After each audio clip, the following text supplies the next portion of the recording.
இயேசு கிறிஸ்துவின் நாமத்தினால் உங்களுக்கு அன்பின் நல்வாழ்த்துக்கள். இந்த மாதத்தின் கடைசி நாளில் நம்ம நிற்கிறோம். கர்த்தர் நம்மளை நடத்தி வந்த விதத்தை பார்க்கும் பொழுது ரொம்ப ஆச்சரியமாக இருக்குது. 2வது வாரத்தில் கடைசி நாட்களில் கர்த்தர் கொடுத்திருப்பதுனால ரொம்ப சந்தோஷம்.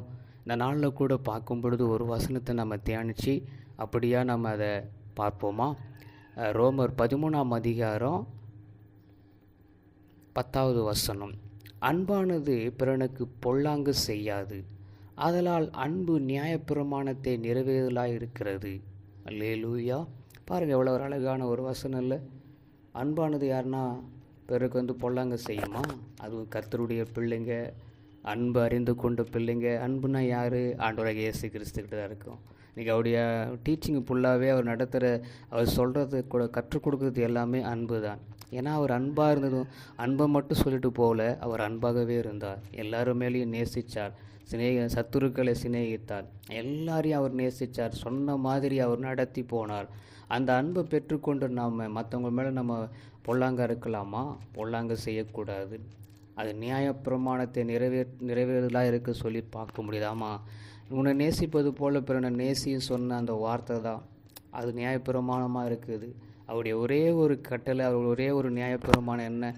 உன்னை நேசிப்பது போல பிறனை நேசி, நீ உன்னில் அன்பு கூறுவது போல பிறனிடத்தில் அன்பு கூறுன்னு சொல்லி வசனம் சொல்லுகிறது. அப்படியா இந்த அன்பு நியாயப்பிரமாணத்தையே நிறைவேற்றுகிறதுனாக்கா, அப்போ நமக்குள்ளே இருக்கிற உண்மையான அன்பு மற்றவங்களே என்ன பண்ணணும்? பிறனுக்கு பொல்லாங்கு செய்யக்கூடாது. பொல்லாங்குன்னா நமக்கு தெரியும், எந்த ஒரு பொல்லாப்பும் நம்ம அவங்களுக்கு செய்யக்கூடாது. தீங்கு வரா மாதிரி அவங்கள நடத்தக்கூடாது. அவங்க மன துக்கப்படுற மாதிரி யாரையும் நம்ம செயல்படுத்தக்கூடாது.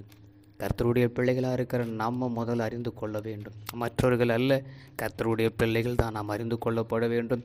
எவரையும் யாரையும் மனசு கோணாமல் மன சஞ்சலப்படுத்தாமல் நம்ம கர்த்தருக்கு நேராக நம்ம நிற்போம். கர்த்தர் இந்த வருஷத்துக்கு இந்த மாதத்தை கொடுத்தபடினா நம்ம கர்த்தரை ஸ்தோத்தரிப்போம்.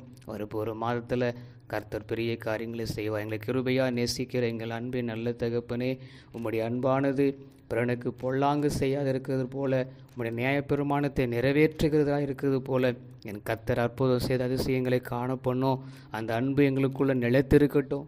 ஆண்டவர், நாங்கள் பொல்லாங்கு செய்யாதபடி என் கர்த்தர் பெரிய காரியங்களை செய்யும். இந்த மாதம் முழுவதும் நடத்தினீங்க, அதனால் உமக்கு ஸ்தோத்திரம். இயேசுவின் நாமத்தில் ஆமென்.